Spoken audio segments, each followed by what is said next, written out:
Elon Musk has said his £36 billion takeover of Twitter is temporarily on hold. So, will it happen?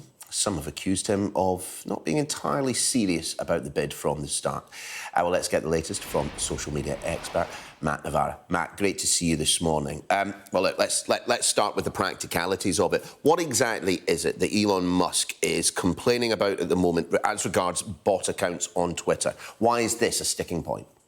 Well, this is all the craziness of this deal. He's come out now this late hour and suggested that Twitter, he's got concerns that there's more than 5%, which is the amount of spam and bot accounts that Twitter has disclosed and has disclosed for some time. He feels that it could be more now. And because he thinks there could be more, he wants to check that because he's a bit concerned about whether he wants to continue with the deal. But this is something that Twitter has disclosed many times, and it's a number that has been in their documents, and he had the opportunity as part of the deal to do an advanced kind of due diligence exercise before kind of signing the contract, and he chose not to do it. So it's rather surprising at this late stage that he's thrown this curveball in.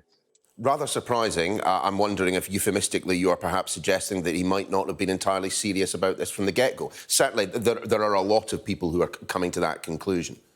Yeah, there's lots of competing theories as to why he's saying this now. One of them is that the tech stocks have taken a huge hammering on the markets recently, and the value of Twitter has dropped significantly. And also the value of his own Tesla stocks, which he's using to fund the deal, has gone down, making the deal even more expensive. So it could be that this is angling for a way to back out of the deal. It could be he's angling to get a discount on the price of Twitter. But also he's very unpredictable and kind of likes to be the center of attention with this sort of stuff. And it could just be, it was Friday the 13th, and Elon Musk wanted to have some fun.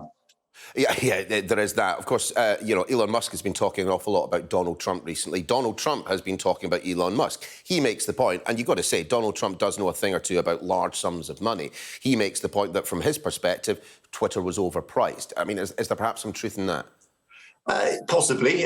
Twitter has got lots of issues, not only the fact that this deal is such a mess, but, it could be fair to say that it has been overpriced and that there is some possibility that a discount could be reasonable. But at this stage in the proceedings, given all of the things that have gone on so far, it's just yet another kind of nightmare problem for Twitter, which whatever happens with this deal, Twitter is the one that's going to be the loser in all of this. And of course, the staff that work for the company and the users that love the product, it really is a complete and utter mess.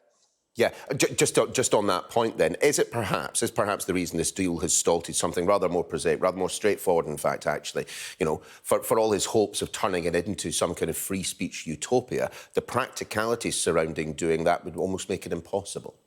I think he's slowly coming to the realization, potentially, that this is not going to be as straightforward as maybe he first thought. Some of his language he's used in interviews recently about content moderation and the fact that he met one of the EU leaders to do with the regulation that the EU's bringing in, the fact that he will, align Twitter to that and follow some of those rules, so shows a little bit of nuance in the fact that he's going to have to sort of bend to what is going to be needed for managing such a complex content platform like Twitter. So I do think that he may have bitten off more they can chew, and it could be one step that he's taking now to kind of step away from this nightmare situation. Matt Navarra, good to talk to you this morning. Have a lovely weekend. Thank you.